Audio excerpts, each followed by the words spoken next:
अस्सलाम वालेकुम, मैं हूं वहीद इज़्ज़त। आप देख रहे हैं द डेली बात, जहां हम सिर्फ खबरें नहीं सुनाते, सच दिखाते हैं। आज की सबसे बड़ी खबर न सिर्फ पाकिस्तान बल्कि पूरे खित्ते के लिए खतरे की घंटी है। नाज़रीन, हुकूमत पाकिस्तान ने 1 अगस्त 2025 से रजिस्टर्ड अफगान महाजरीन की जबरी वापसी का अमल शुरू कर दिया है। जी हाँ, ये वो लोग हैं जिन्होंने जंग के दिनों में पाकिस्तान को अपना घर बनाया, जिनके बच्चे पाकिस्तान में पैदा हुए, यहाँ तालीम हासिल की। आज उन्हें कहा जा रहा है कि तुम वापस जाओ, तुम यहाँ नहीं रह सकते।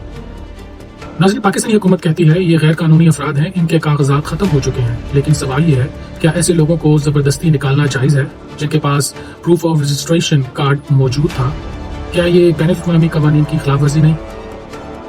अक़वाम मुत्तहिदा का इदारा बराए महाजरीन ने इस फैसले पर शदीद तफशीश का इजहार करते हुए कहा, रजिस्टर्ड महाजरीन को जबरदस्ती वापस भेजना बैनुल-अक़वामी क़वानीन, खास तौर पर नॉन रीफॉर्मेंट असूलों की खिलाफ वर्जी है।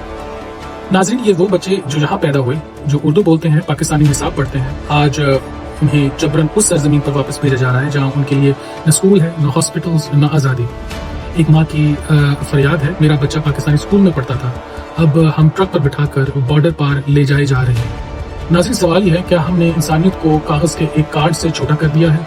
क्या इन महाजरीन ने पाकिस्तान की खिदमत नहीं की?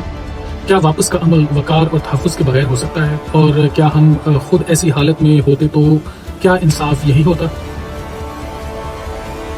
और आखिर में, हमेशा दूसरों के दुख को सुनना आसान होता है, लेकिन अगर वो दुख हमारे घर का होता तो शायद हम खामोश न रहते। मैं हूं वहीद इज़्ज़त और ये थी डेली बात, जहां हम हर बात करते हैं जो इक़्तिदार के ईवानों में दबाई जाती है।